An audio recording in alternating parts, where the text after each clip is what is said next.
स्वागत है आपका पॉजिटिव इनबॉक्स हिंदी चैनल पर। इस चैनल पर आपको नई नई और दिलचस्प कहानियां मिलती हैं। अगर आप पहली बार इस चैनल पर आए हैं तो चैनल को सब्सक्राइब कर लीजिए और वीडियो अच्छी लगे तो कमेंट और लाइक करना बिल्कुल मत भूलिएगा।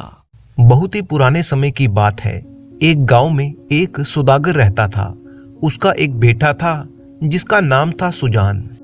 सुजान का विवाह हो चुका था, परंतु सुजान को अपनी पत्नी बिल्कुल भी पसंद नहीं थी, क्योंकि वो एक साधारण नैन नक्श वाली और सांवले रंग की लड़की थी। सुजान चाहता था कि उसकी पत्नी बहुत ही सुंदर हो, जैसे कोई राजकुमारी। इस बात को लेकर अक्सर सुजान अपने माता पिता और पत्नी से झगड़ा किया करता था। एक दिन की बात है, उसने जिद पकड़ ली कि वह दूसरी शादी जरूर करेगा, वो भी किसी बहुत ही सुंदर लड़की के साथ। आखिरकार माँ बाप ने उसके लिए दूसरी लड़की ढूंढना शुरू कर दिया। वैसे तो सुजान की पत्नी को ये बात ठीक नहीं लगी, परंतु वो कुछ नहीं बोली। इसी को अपनी किस्मत मानकर वह चुप रह गई। उसी गांव में एक कुम्हार रहता था, जिसकी एक बहुत ही सुंदर बेटी थी, जिसका नाम था सुलोचना। सौदागर अपने बेटे की दूसरी शादी करवाने के लिए उस कुम्हार के घर रिश्ता लेकर गया। सौदागर जब कुम्हार के घर पर गया और उससे अपने बेटे की शादी की बात की, कुम्हार को पता चला कि सुजान पहले से ही शादीशुदा है, तो उसने रिश्ता करने से साफ मना कर दिया। सौदागर जानता था कि कुम्हार एक लालची आदमी है और साथ ही इसके घर में बहुत ही गरीबी की हालत है। इसे 2 वक्त की रोटी भी नहीं मिल पाती। सौदागर ने कहा, भाई, अगर तुम मेरे बेटे के साथ अपनी बेटी का ब्याह करवा दो तो मैं वादा करता हूँ कि तुम्हारे घर में अनाज और बाकी खर्चों के लिए मैं हर महीने तुम्हें 1000 अशर्फियाँ दिया करूँगा। 1000 अशर्फियों का नाम सुनकर कुम्हार के मन में लालच आ गया। सोचने लगा, बिना मेहनत किए ही 1000 अशर्फियाँ हर महीने मिल जाएंगी तो मेरे वारे न्यारे हो जाएंगे। वो तुरंत रिश्ते के लिए मान गया। उसकी बेटी, जिसका नाम सुलोचना था, वो भी अपने माता पिता की बात मानकर और ये सोचकर कि उसकी शादी से उसके परिवार का भला होगा, वो शादी के लिए सहमत हो गई। अब सुलोचना का विवाह सौदागर के बेटे के साथ हो गया। सुजान अपने लिए एक सुंदर पत्नी पाकर बहुत ही खुश था। कुछ समय बीता। सौदागर अब दोनों परिवारों का खर्च सहन करता रहा, परंतु उसके व्यापार में जब उसे घाटा होने लगा, तब उसके लिए दोनों परिवारों का खर्च वहन करना बड़ा ही मुश्किल हो गया। धीरे धीरे सौदागर निर्धन होने लगा। एक दिन ऐसा भी आ गया जब उसे खुद रोटी के लाले पड़ गए। अब उसके बेटे सुजान को दोनों तरफ से गालियां मिलने लगी, क्योंकि उसकी जिद की वजह से ही ये नौबत आई थी। अब सुजान को भी चिंता होने लगी कि आखिरकार ऐसा कब तक चलेगा। दोनों पत्नियां उसे कोसने लगती। सुजान अब इस मुसीबत से बाहर आना चाहता था। एक दिन उसे एक तरकीब सूझी। उसने अपनी दोनों पत्नियों से कहा कि वो उन दोनों को अपने ननिहाल ले जाना चाहता है। दोनों पत्नियां और सुजान सफर के लिए निकल पड़े। उनका सफर काफी लंबा था। चलते चलते वे लोग एक दूसरे राज्य में पहुंच गए। रात होने पर वे तीनों एक सराय में रुक गए। आधी रात के समय जब सभी लोग गहरी नींद में सो रहे थे, तो सुजान जाग उठा और अपनी पत्नियों को अकेला छोड़कर वहां से भाग गया। सुबह जब सुलोचना और सुजान की पहली पत्नी, जिसका नाम सलोनी था, वे दोनों उठी, ये देखकर वो परेशान हो उठी कि उनका पति कहाँ चला गया। जैसे तैसे उन्होंने सराय का किराया चुकाया और वहां से निकलकर वे दोनों चली गईं। दोनों बहुत ही डरी हुई थी कि अब उनका क्या होगा। वे दोनों अपने लिए कोई सुरक्षित जगह ढूंढने लगी।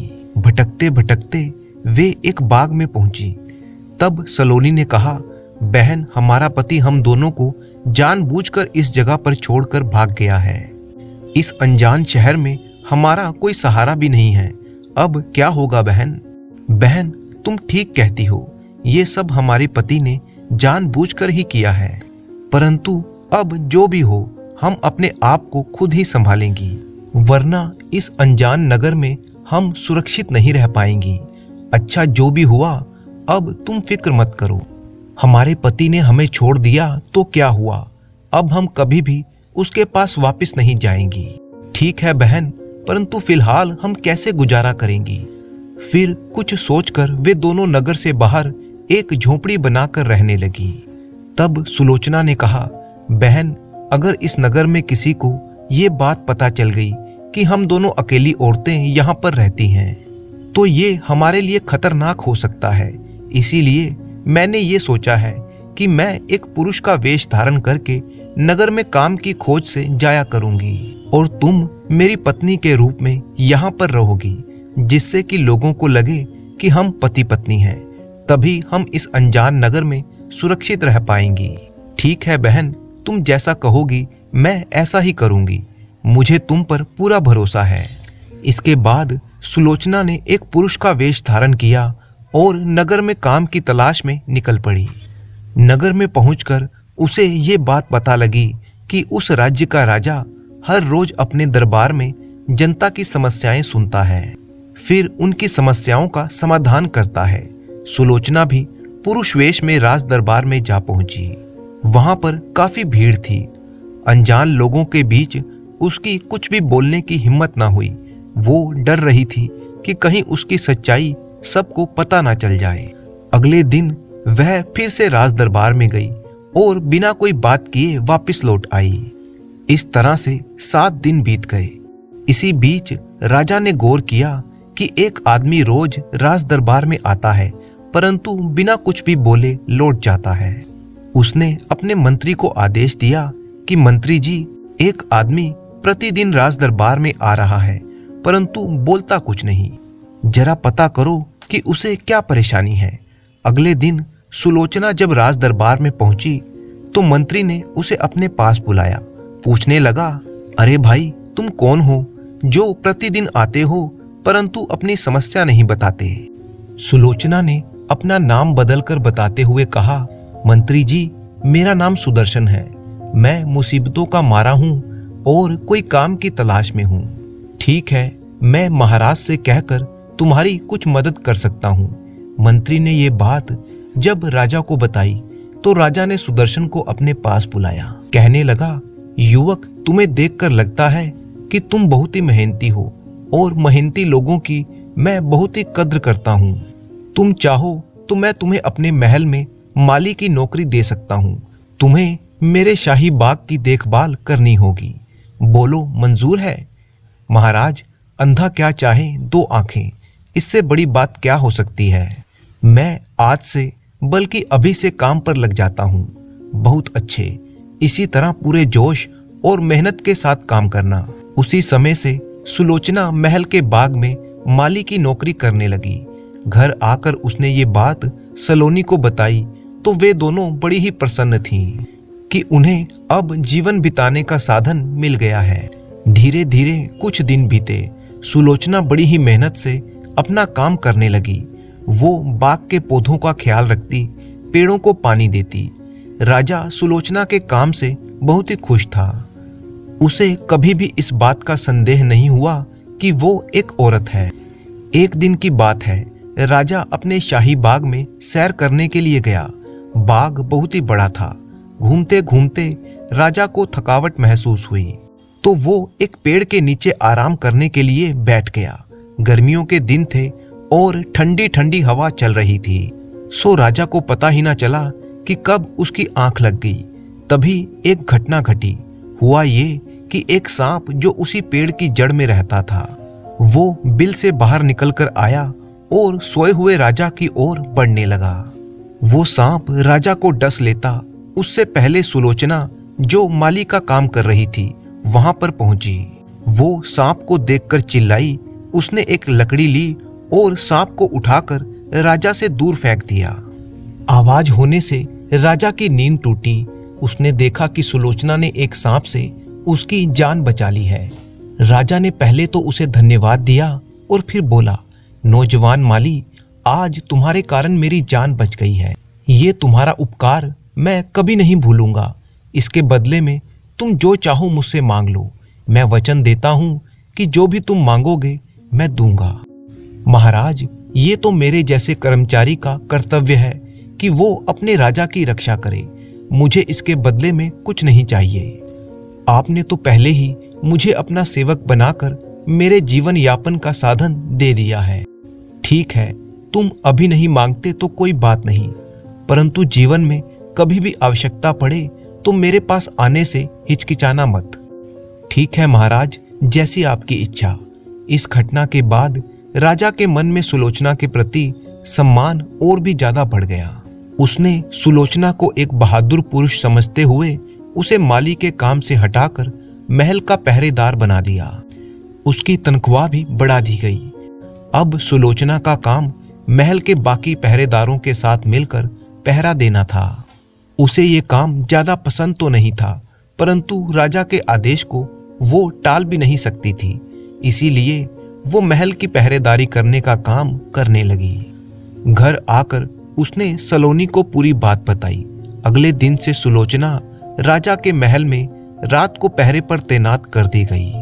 सुलोचना पहरेदार के रूप में भी अपने काम को पूरी मेहनत और ईमानदारी से करने लगी।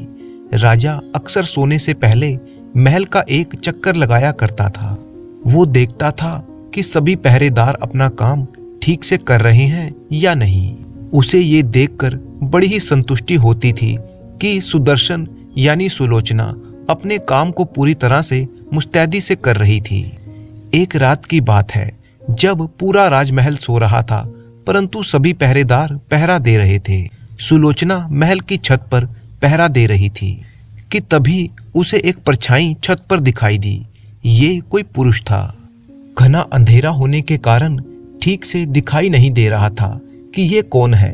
सुलोचना को शक हुआ कि हो ना हो ये कोई चोर या लुटेरा है जो महल में चोरी करने के इरादे से आया है। सुलोचना जोर से चिल्लाते हुए उसकी ओर भागी। सुलोचना की आवाज सुनकर बाकी पहरेदार भी वहां पर आ गए। इससे पहले कि वो चोर भाग पाता, सभी पहरेदारों ने मिलकर उसे पकड़ लिया और उस चोर को कारागार में डाल दिया गया। रात के अंधेरे में सुलोचना उस चोर को ठीक से देख भी नहीं पाई थी। अगली सुबह जब राजा को पूरी घटना का पता चला तो उसने पकड़े गए चोर को अपने सामने पेश करने का हुक्म दिया। चोर को लाकर राज दरबार में पेश किया गया। दरबार में जब दिन के उजाले में सुलोचना ने चोर को देखा तो उसके होश उड़ गए, क्योंकि वो चोर कोई और नहीं बल्कि उसका पति सुजान था, जो उसे छोड़कर भाग गया था। राजा ने चोर को सजा सुनाते हुए कहा कि हमारे राज्य में चोरी एक बहुत ही बड़ा अपराध है और इस चोर ने तो राजमहल में चोरी करने की कोशिश की है। इस तरह से ये एक राजद्रोही है। इसीलिए इस चोर को कठोर से कठोर दंड दिया जाएगा। मैं इस चोर को मृत्यु दंड देने की घोषणा करता हूँ। ये सुनकर चोर के साथ साथ सुलोचना भी डर गई। वैसे तो अब वो अपने पति से कोई प्रेम नहीं करती थी, परंतु वो उसे मरता हुआ भी नहीं देख सकती थी। राजा ने कहा, आज से ठीक 3 दिन के बाद इस चोर को फांसी पर लटका दिया जाएगा। इसके बाद चोर को वापस कारागार में डाल दिया गया। राजा ने सुलोचना की तारीफ करते हुए कहा, पहरेदार सुदर्शन, हम एक बार फिर से तुम्हारे आभारी हैं। तुमने एक बार पहले हमारे प्राणों की रक्षा की थी और आज भी महल में चोरी होने से बचा ली। हमें तुम्हारी बहादुरी और ईमानदारी पर गर्व है। फिर राजा ने उसे 1000 अशर्फियां इनाम में दे दी। उसी दिन शाम के समय पहरेदार सुलोचना कारागार में चोर से मिलने के लिए गई, क्योंकि वो अपने पति को पहचान चुकी थी। वो जानना चाहती थी कि आखिर उसका पति एक चोर कैसे बन गया। जब वो कारागार में पहुंची तो किसी ने भी उसे चोर से मिलने से नहीं रोका। सुलोचना ने कारागार के बाकी पहरेदारों को वहां से चले जाने को कहा। वे सब वहां से चले गए, क्योंकि वे सब जानते थे कि वो महाराज की खास आदमी है। जब वो कारागार में कैदी के पास गई तो सुजान उसे पहचान नहीं पाया कि वो उसकी पत्नी है, बल्कि वो उसे एक पहरेदार ही समझ रहा था। जब सुलोचना ने उससे पूछा कि मुझे बताओ कि तुमने चोरी करना क्यों शुरू किया, तब सुजान ने कहा, तुम्हें इन सब बातों से क्या मतलब है, मैं तुम्हें क्यों बताऊं। उस समय सुलोचना ने उसे बताया कि वह पहरेदार के रूप में उसकी पत्नी है। सच्चाई जानकर सुजान घबरा गया। उसने कभी सोचा भी न था कि वो एक चोर के रूप में अपनी पत्नी के सामने आएगा। सुलोचना के बार बार पूछने पर कि वह चोरियां क्यों करने लगा, तब सुजान की आंखों में आंसू छलक उठे। वो कहने लगा, सुलोचना, मुझे जो मृत्यु दंड मिल रहा है वो मेरे ही कर्मों का फल है। मैंने तुम दोनों औरतों के साथ जो भी किया है उसी की वजह से मैं आज इस हालत में पहुंचा हूं। जब मैं तुम दोनों को अकेला छोड़कर वापस अपने गांव में गया था तो मेरे परिवार को जब ये पता चला कि मैंने तुम दोनों के साथ ऐसा किया है तो मुझे घर से निकाल दिया गया। घर से ही नहीं, मुझे गांव से निकाल दिया गया। मैं वहां से भागा तो खाने के लिए कुछ भी नहीं था। मैंने छोटी मोटी चोरियां शुरू कर दी और धीरे धीरे मैं एक पेशेवर चोर बन गया। लेकिन मुझे आज अपने किए पर बहुत ही पछतावा है, परंतु एक बात की संतुष्टि है कि मरने से पहले मैं तुमसे माफी मांग सकता हूं। और भी अच्छा होता अगर मैं सलोनी से भी माफी मांग सकता, परंतु कोई बात नहीं। मेरी तरफ से तुम सलोनी को कहना कि वो मुझ अभागे को माफ कर दे। अपनी बात कहते हुए सुजान रो रहा था। सुलोचना को भी लगा कि सुजान को अपनी करनी पर पछतावा हो रहा है। उसके मन में सुजान के लिए सहानुभूति प्रकट होने लगी। तब उसने सुजान से कहा, अगर तुम्हें अपने किए पर पछतावा है तो मैं तुम्हें मृत्यु दंड से बचा सकती हूँ। नहीं सुलोचना, मुझ जैसे नीच और अधर्मी आदमी को जिंदा रहने का कोई अधिकार नहीं है। आपको अपनी गलती का पछतावा है, इसीलिए मैं आपको सुधरने का एक मौका देना चाहती हूँ। आप सुबह तक का इंतजार करें, मैं अवश्य ही आपकी सजा माफ करवा सकती हूँ। इतना कहकर सुलोचना वहां से चली गई।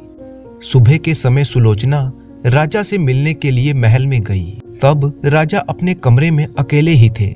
सुलोचना राजा की आज्ञा पाकर कमरे में आई। राजा ने कहा, कहो पहरेदार सुदर्शन, ऐसा कौन सा विशेष कारण था जो तुम हमसे मिलने के लिए यहाँ तक चले आए? बताओ, तुम्हें मुझसे क्या काम है?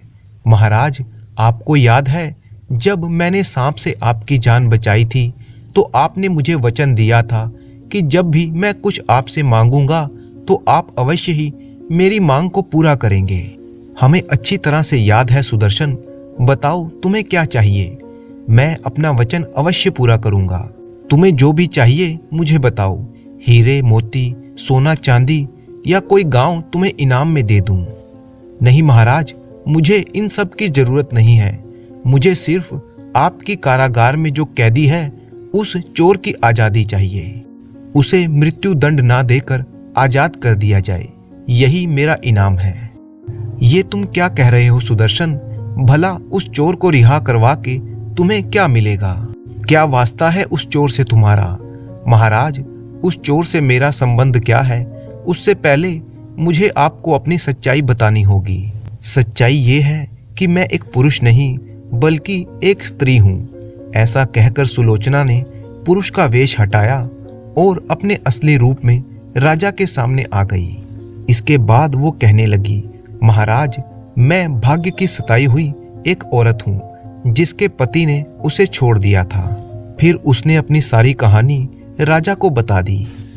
सुलोचना की दुख भरी कहानी सुनकर राजा को उससे बहुत ही हमदर्दी हुई कि किस तरह से एक औरत होकर भी वो कई मुसीबतों का सामना करती रही और आज अपने पति के प्राणों की रक्षा के लिए उसके सामने खड़ी है। राजा ने कहा, सुलोचना, सचमुच तुम्हारी आप बीती बहुत ही कष्टदायक है, परंतु हम तुम्हारी बहादुरी और हिम्मत की दाद देते हैं। वैसे तो एक चोर को हम छोड़ नहीं सकते, परंतु क्योंकि हमने तुम्हें वचन दिया है और वो तुम्हारा पति है, इसीलिए हम उसे रिहा कर देंगे। फिर राजा ने एक अशर्फियों से भरी हुई थैली सुलोचना को देते हुए कहा, इस थैली में 10,000 अशर्फियां और हीरे जवाहरात हैं। तुम ये सब ले लो और अपने पति के साथ इस राज्य से लौटकर अपने गांव चली जाओ। वहां जाकर अपने पति के साथ एक नया जीवन शुरू करो। यदि भविष्य में तुम्हें कोई भी सहायता की आवश्यकता हो तो मेरे पास निसंकोच चली आना। फिर राजा ने सुजान को रिहा करवा दिया। सुलोचना सुजान और सलोनी को लेकर वापस अपने गांव लौट गई। सुजान अब एक अच्छा इंसान बन चुका था।